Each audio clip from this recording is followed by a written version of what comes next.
maa ngi ñëwaat léegi alors Pape Makhtar dégg nañu lañ Ngagne Demba parce que j'ai préféré quand même ñu jël temps déglu ko pour mën a leerlu ci li nga xam ne moo xewoon démb après on essaie de faire l'analyse démb on a entendu loo xam ne rare la quand même Ousmane Sonko premier ministre du Sénégal buy plaindre ci président de la République publiquement mooy en fait il dit clairement que président taxawu ko quoi gars yi dañ koy attaqué di ko saaga et tout le président regarde de l'autre côté est-ce que d'accord ak moom ci cette façon de rendre les choses publiques xam nga aussi koo xamante ni yaakaar naa li gënoon a sensible mooy données économiques bu Sénégal nga jël choix wu ni da ngay def dans la transparence nga rendre ko public gëwma yenn divergence ak yenn problème yi am na boobule dayoo ba ñu duñ ko rendre sur la place publique duñ ko teg sur la place publique xam nga dafa am lu ngañ wax boo xoolee adduna bi jamono ji président yi fi nekk yëpp mooy ñi nga xamante ni bokkuñu ak li ñu tàmmoon di gis ñii naan ay way booy nekk président da ngay doon homme d'état dafa am nooy ni nga war a doxee ni nga war a solo boo demee Trump Mélenchon mi nekk France bëgg doon président feneen nag feneen Salvador seen président la tuddee boppam dictateur le plus cool donc ñooñu nekkuñu tey jii ci ay politiquement correct Ousmane Sonko aussi dafa am stylam ba muy ñëw ak sénégalais yi musul toog di layam ak sénégalais yi moom day ñëw wax sénégalais yi benn langage cru wax leen li nga xamante ni moom loolu la gëm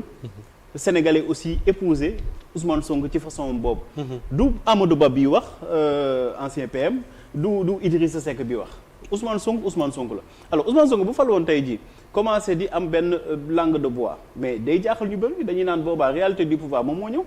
mais li ma gën a en fait man c'est-à-dire man dama jàpp ni sax loolu c'est une bonne chose bu demee ba premier ministre ba yem ci rôle premier ministre bu amee gis-gis bu wuute ak bu président de la République mu ñëw soumettre que gis-gis bi mais fa la yem imposé wu ko quoi que ce soit président aussi assumer son rôle pleinement jàpp ni moom day doxal li nga xamante ni mooy ay prérogative am moom day xool li mu jàpp ni mooy yoon mu def ko leneen aussi mu bañ ko def mais président de la République particularité mooy que dafa am koo xamante ne moo ñu ko tànnaloo bu ñu nee ñun mooy sénégalais yi mooy Ousmane Sonko moo ñëw tax jël garantie ni sénégalais yi kii tànn leen ko parce que kii mooy man maay moom wóolu naa ko alors léegi nag Ousmane Sonko moom la dafa am wala kii devoir di rendre compte sénégalais yi à tout moment bu gisee que ni kat am na yenn mbir yoo xamante ni mi ngi koy commencer di gis dina ni attention man maa leen wax ngeen tànn président bii de mais président bi démb wax naa ko lii te jàpp naa ni lii mooy li gën mais gis naa ni doxalewul noonu sénégalais yi nag ku nekk tirer sa conséquence jàpp ni que voilà nii la war a doxale wala warut a doxalee noonu mais li gën a am solo mooy que man jàpp naa ni yooyu le warut a mën a ñàkk ci réew boo xamante ne dafa bëgg a développé wu gis nga divergence yooyu mënut a ñàkk ci àdduna xam nga dañu tàmm am ay premier ministre tellement impuissant ba rôle premier ministre li ñu ko jàppee effectivement am na ku si ñàkk bakkanam lu mu doon tuddee boppam du ma ko wax bouton voilà donc dañ koy ñaanal suñu borom mais xam nga tey premier ministre dañ ko ñàkkaloon fayda ba Macky Sall ba mu koy supprimer tàgguwul kenn ba mu koy indiwaat aussi tàgguwul kenn léegi nag boo amee premier ministre boo xamante ne dafay assumer son rôle dafay jaaxal ñu bëri dañuy jàpp que ni premier ministre yi xool lu mu wax ci justice bi ba ni assemblée nationale yéen sax yéen a ko nangu parce que ñu ngi leen di indi ay dossiers 50 millions alors que ñu bëri jàppoon nañu ni ñii jàpp di tëj ci kaso bi Ousmane Sonko moo nekk mais c'est ce qu'on a toujours cru léegi moom tey jii wane na ni que même ñi ñu jàpp moom lañ mës a accusé effectivement moom la ñu accusé wane na ni que ni lii nii politique pénale bi ba tey vision au chef de l'État la parce que en réalité Pape dogguma la soo déggee Ousmane Sonko ni mu waxee ku mel ne Ndeye Saly Diop par exemple mi nga xam ne dañ ko jàpp ndax wala boog dañ ko après dañ ko tuumaal 50 millions su dépendre ci Ousmane Sonko dong kenn du ko jàpp parce que il a dit clairement que ni yéen waa assemblée bu ñu leen les dossiers 50 millions pour benn ancien ministre moon ngeen a bañ voilà alors que am na ay dossiers ay milliards yoo xamante ni ba tey indiwul leen ko xam nga loolu day bu ko waxee rek yaakaar naa ni loolu dafa révélateur c'est-à-dire dañuy xam ni que kon nekkul quand même ci ginnaaw justice nekk ci ginnaaw lii nekk ci ginnaaw lee président moom mooy doxal li nga xamante ni moom mooy ay prérogatives maintenant li nga wax sànq Ngagne Demba gis nga rôle parti rôle premier am mooy conquérir le pouvoir deuxième bi di conserver le pouvoir Ousmane Sonko l'a tellement très bien compris ba ñu faloo un mois nañ si teg moo juumul mu utiliser prétexte jeunesse dem fii ci Grand Théâtre pour mobiliser remobiliser li nga xamante ne mooy ces jeunes pare ci loolu bu ma juumul amaat na yeneen activités yu mu doon def par 1 wala 2 mois mi ngi doon continuer di amal ay activités maintenant ministre bi mën na ni peut-être agenda am dafa surchargé. oui mais man li ma mënta comprendre. mooy député bi nga xamante ni lépp politique la mu nekk ci benn léthargie. Benno Bokk Yaakaar bu defee conférence de presse yow nga am groupe parlementaire amul répondant loolu politique faute la. bërki démb rek ñoom Aïssata Tall Sall toog nañ def seen point de presse. wax lu leen neex lii dëgg ak lu dul dëgg toog jàkkaarloog sénégalais. mais kan moo koy démentir. le groupe Pastef toog noppi. kenn démentiru ko. et d'ailleurs c'est tellement étonnant que le président de l'Assemblée nationale lui-même est obligé parfois de prendre la parole pour parler loo xam ne le groupe mënoon na ko régler. mais plusieurs fois da ngay gis groupe parlementaire opposition toog def point de presse kenn du ko tontu. mais loolu dafay poser problème c'est-à-dire après ki nga xamante ne moo jiite parti bi dina wut benn prétexte pour génn rétablir li nga xamante ne mooy la vérité. te nag loolu yaakaar naa du doxalinu parti boo xamante dafa bëgg conserver le pouvoir. parce que mi ngi wax waxu 4 ans 5 ans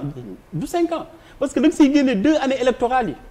2024 année électorale la mënoo fa def dara. 2029 année électorale mënoo fa def dara. donc yow 2025 2026 yi si ngay def li nga bëgg a def. voilà li nga mën a def si ngay jéem a def li nga xamante ni moom ngay jéem a def comme ay réalisation mais sa dernière année déjà ci commencement bi la yem moom année électorale la avant gars yi dañ koy kii mënoo si liggéey dara. année bi ngay jotee pouvoir bi aussi année électorale la mënoo si def dara. d'accord mandat bi 4 ans la. c'est ça. en réalité 4 ans alors Abdoulaye bala ñuy avancer nii. Ngagne Demba mi ngi wax sànq enfin c'est conseil ñun ñëpp que ni en 2024 bi ñu demee élection réussir nañ daaneel le système mais on a l'impression que ce système là benn animal à plusieurs têtes. day continuer di màggat di gën là booy déglu Ousmane Sonko da ngay am impression même que ni ce système là tey moo nekk di daaneelaat le Pastef plutôt que le Pastef di ko daaneel. est-ce que quelque part là je suis un peu mauvaise langue quoi est-ce que quelque part. le système jàppul ne le président de la République lui-même Bassirou Diomaye Faye mooy le maillon faible du truc quand je prends entre les deux hommes et que il faut l'écarter isoler ko pour pouvoir dëgg battre ñi nga xam ne ñoom ñoo tudde seen bopp un anti-système. effectivement et c'est le constat même parce que ñu bari jàpp nañu ki nga xam ne gis nga ñaari wax mooy am nitu fitna bi mooy Sonko. président Diomaye dafa yaru. dafa dal donc dafa yaru man duma ko attaqué kii lay attaqué donc dafa nekk un débat boo xam ne dañ koy susciter te susciter bi yëpp du lenn lu dul en réalité créer les conditions de l'éclatement justement de ce duo mais xam nga la différence c'est quoi fondamentalement démb maa ngi gis des expérimentés politiques disons-le ainsi parce que yàgg nañu dans le landerneau et qui parlaient déjà de bicéphalisme et rappelant des faits de 62 mais je dis encore une fois booy ku jàngat histoire dëgg-dëgg trajectoire u premier ministre ak président yu fi jaar yépp je dis bien c'est totalement différent ak li xew jamono ji te man suñuy wax bicéphalisme wala xëy na mun na am ñàkk déggoo mais ce discours là bi Sonko di wax ay crise d'autorité mais Moustapha rappelons-nous d'un fait lors des législatives campagne bi Sonko deful premier Sonko deful sorti ne j'appelle le président à prendre ses responsabilités interpeller et le ministre de la justice et notamment le ministre de l'intérieur donc ku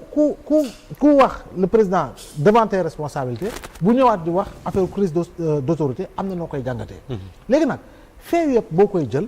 ak moom sorti yi nga xam ne mi ngi koy def te moom il a son franc-parler parce que c'est le même Sonko il n'a pas changé du tout c'est le même Sonko nu muy waxee noonu lay waxee ce qu'il pense il le dit et puis il passe à autre chose donc aujourd'hui système bi moom bi fi nekk dëgër bi ngay wax ni dafa am ay bopp yu bari boo dagg beneen feeñ mais c'est un système boo xam ne pour tër ko mais ce ne sera pas facile Pape Matar il a beau écrire 22 livres sur le système mais le système va lui résister parce que système bi fu mu greffé wu moo bari le système fu mu parasité moo bari